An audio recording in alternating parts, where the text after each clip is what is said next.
जय जय सिया राम। नमस्कार दोस्तों, हम आ गए हैं अभी सीतामढ़ी। माँ जानकी की स्थान है जो आप लोग जानते ही हैं, पूरी दुनिया के लोग जानते हैं कि माता सीता की प्रकटीय स्थल है सीतामढ़ी।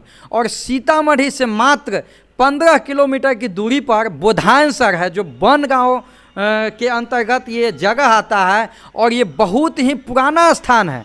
आपको बता दें कि बोधायनसर का जो आचार्य थे ये हमारे रामानंद संप्रदाय के 9वें आचार्य थे। श्री पुरुषोत्तमाचार्य भगवान बोधायन श्री रामानंदीय संप्रदाय के 9वें आचार्य थे।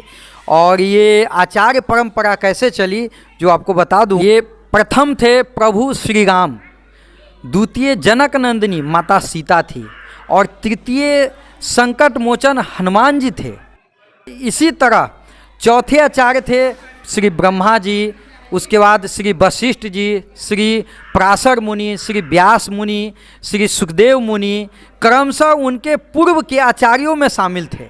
जबकि श्री गंगाधर आचार्य, रामानंदाचार्य, रामानुजाचार्य सहित कई आचार्य उनके बाद हुए। प्रथम आचार्य मर्यादा पुरुषोत्तम श्री राम ने जन कल्याण के लिए जो षडाक्षर तारक मंत्र जिसे राम मंत्र कहते हैं अपनी प्राण प्रिया माता सीता को प्रदान किया था। उसी मंत्र को भगवान बोधायन सहित सभी आचार्यों ने गुरु परंपरा के अनुरूप में अपनाकर आगे बढ़ाया था। वैसे तो सनातन संस्कृति की समृद्धि में सभी आचार्यों का अवदान अमूल्य है। उनमें भगवान पुरुषोत्तमाचार्य का स्थान भी विशिष्ट है।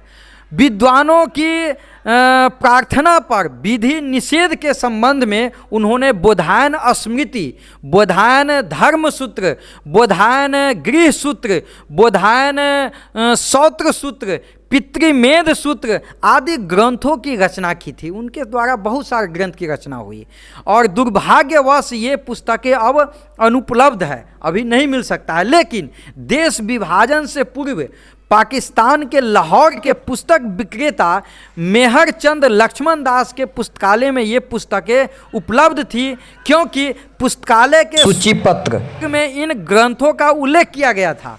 बोधायन का सुलभ सूत्र रेखा गणित व त्रिकोणमिति का उद्गम माना जाता है। समकोण त्रिभुज से संबंधित पाइथागोरस प्रमेय भी बोधायन की देन है।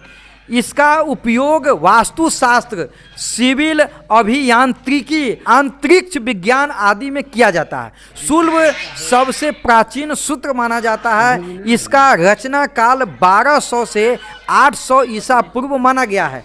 सुलभ सूत्र से पाई के मान का गणना भी संभव है। हम इसके विषय में पूरे डिटेल्स से जानेंगे। यहाँ के कुछ निवासी हैं जो इस स्थान के बारे में पूरे बढ़िया से बताएंगे, कब क्या हुआ और किस तरह से यहाँ का अभी संचालन विधि व्यवस्था चल रहा है और क्या कमी है, क्या अच्छाई है, ये सब बताएंगे।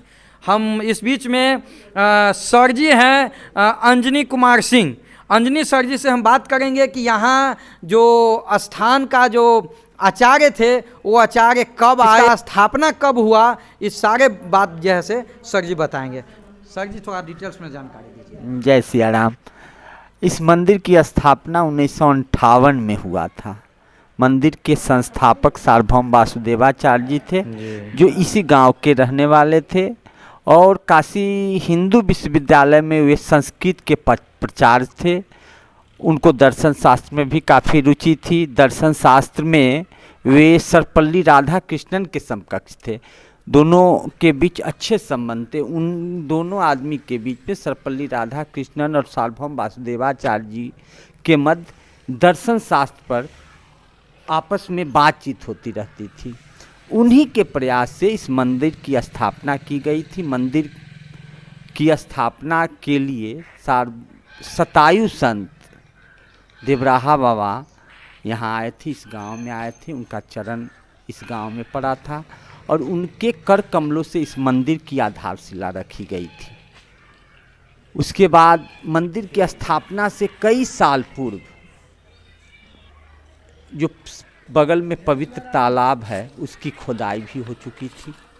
इसके अलावा जिन समय मंदिर की नींव रखी गई, मंदिर की आधारशिला रखी गई, पूरे मिथिलांचल क्षेत्र के विद्वान,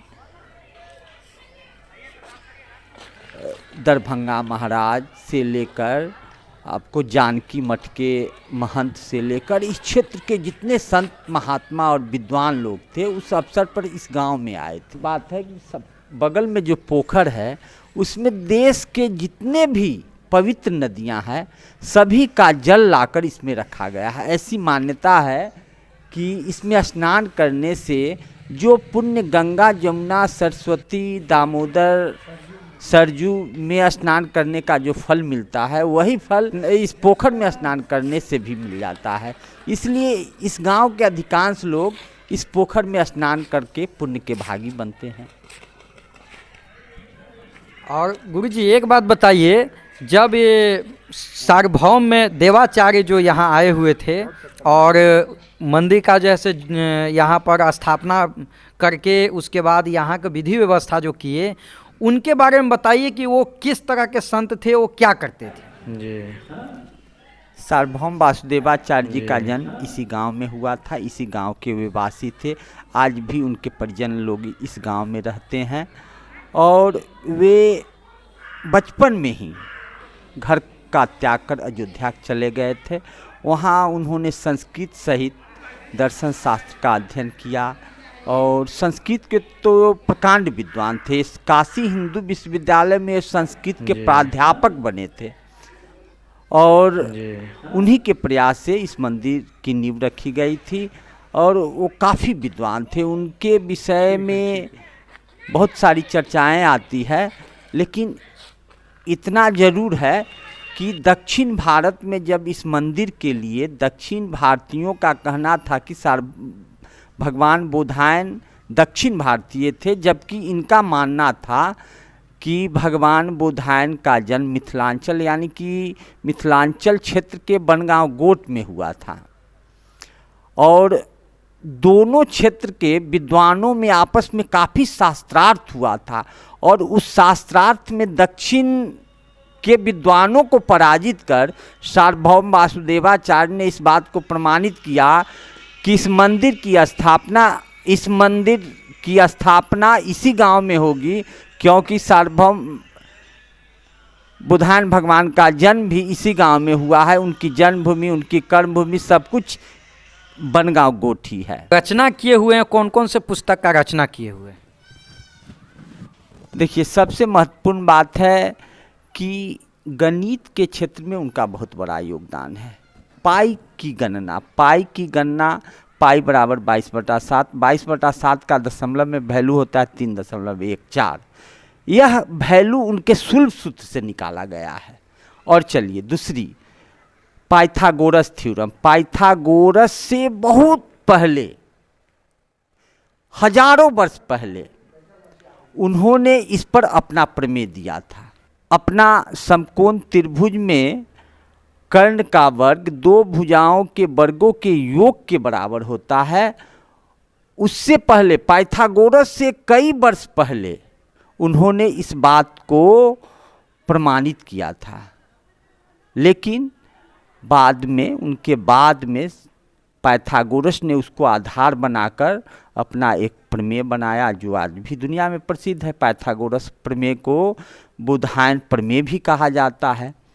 तो इस बात से प्रमाणित होता है कि पाइथागोरस प्रमेय भगवान बोधायन के प्रमेय से लिया गया है। अच्छा, नीतीश कुमार जी वर्तमान जो मुख्यमंत्री हैं, इनके द्वारा जो जीर्णोद्धार किया गया वो कौन से समय में किया गया? 2019 में किया गया और यहाँ उनके आने के बाद में हम सभी ग्रामीण काफ़ी उत्साहित थे कि इस मंदिर का सौंदर्यीकरण होगा, परंतु कुछ कारणों से अवरुद्ध है। अच्छा, हमको जैसे सुनने में आया कि नीतीश कुमार जी इंग्लैंड गए हुए थे और वहाँ गए तो एक लाइब्रेरी में ये यहाँ सीतामढ़ी के ये बोधायन मंदिर के बारे में और आचार्य जी के बारे में उन्होंने वहाँ सुने और वहाँ जो ये सुने तो बोले कि हमारे बिहार के सीतामढ़ी के इतने बड़े विद्वान और उनका जो है से इंग्लैंड में उनकी पुस्तक जो है से कि पढ़ा जा रहा है और उनका वहाँ चर्चा है, क्योंकि अंग्रेज़ था उस समय, वो बहुत सारी पुस्तक यहाँ से उठा के ले गए और यहाँ का इतिहास जो है से कि लुप्त होते चला गया। तो वहाँ सुने तो वहाँ से आने के बाद उन्होंने इस विषय के इस जगह के बारे में जानने का प्रयास किया और पुनः 2019 में जो है इस जगह के जो है से पुनर्निर्माण का जो है जीर्णोद्धार का कार्य उन्होंने किया। और आपको दिखा दे कि बहुत बड़ा बिल्डिंग है जो आप बगल वाले वीडियो में देख रहे हैं। इसके बाद इस जगह के बारे में आप देख रहे हैं, इतनी सुंदर जो यहाँ की वातावरण है ये नीतीश कुमार जी का ही देन है, क्योंकि जगह बिल्कुल एकदम जीर्ण शीर्ण एकदम वीरान पड़ा हुआ था। और 2019 में कितना का जैसे बजट था यहाँ? 3,17,00,000 का बजट था जी। और अभी कुछ अब यहाँ पर दिख रहा है जैसे कि तालाब, इतनी सुंदर तालाब है लेकिन थोड़ा उथल हो गई है, यहाँ खुदाई की भी ज़रूरत है। इसके बाद कुछ वातावरण जो इतनी सुंदर प्राकृतिक वातावरण है लेकिन कुछ पेड़ पौधा सब जैसे लग रहा है जैसे तोड़ दिया जा रहा है। तो यहाँ क्या बाउंड्री की आवश्यकता नहीं है? मुख्यमंत्री जी यहाँ आने के क्रम में बोले हुए थे कि पोखर की खुदाई जरूरी है और बाउंड्री के लिए उन्होंने निर्देश दिया था। इसके पश्चात काम अवरुद्ध है। अच्छा, क्योंकि सरकार नीतीश कुमार की बराबर बदलती रहती है, इसीलिए सरकार की पॉलिसी बदल जाती है। का प्रोग्राम भी बदल गया उसी कारण से, और आशा है कि ध्यान देंगे और यहाँ का जो भी काम है वो फिर वापस जो है पुनः अपने प्रक्रिया में। अच्छा, यहाँ के आचार्य जी से बात करेंगे क्योंकि इनका हम फोटो देखे थे, ये कुछ लेटर लेकर के गए हुए थे नीतीश कुमार जी के सामने। और क्या आप नीतीश जी के पास जो गए हुए थे मुख्यमंत्री के पास, तो किस उद्देश्य से गए हुए थे? आश्रम के विषय में गए थे, बाउंड्री का कार्यक्रम में गए थे। तो क्या आश्वासन आपको मिला? जी, आश्वासन दिए, वो बोले कि इसका देखभाल किया जाएगा।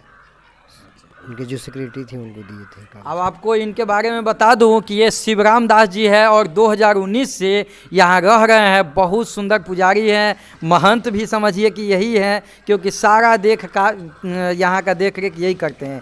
बड़े महाराज जी अयोध्या जी में रहते हैं, उनका उम्र भी हो गया है, अब सारा जिम्मा इन्हीं को सौंपे हुए हैं। और यहाँ आप जितना दिन से रह रहे हैं, यहाँ के लोग आपको किस दृष्टि से देखते हैं? अच्छे हैं यहाँ के लोग, बहुत अच्छे हैं, बहुत सहयोग कर रहे हैं, सेवा सहयोग तरह की किसी तरह कोई दिक्कत नहीं? कोई दिक्कत नहीं, सहयोग करते रहते हैं। चलिए साथियों, हम फिर मिलेंगे। पुजारी जी बहुत ही अच्छा से यहाँ पर पूजा पाठ करते हैं और इनके आने के बाद में यहाँ पर काफ़ी सारे दर्शक भी आते हैं और महाराज जी सभी को उपदेश देते हैं।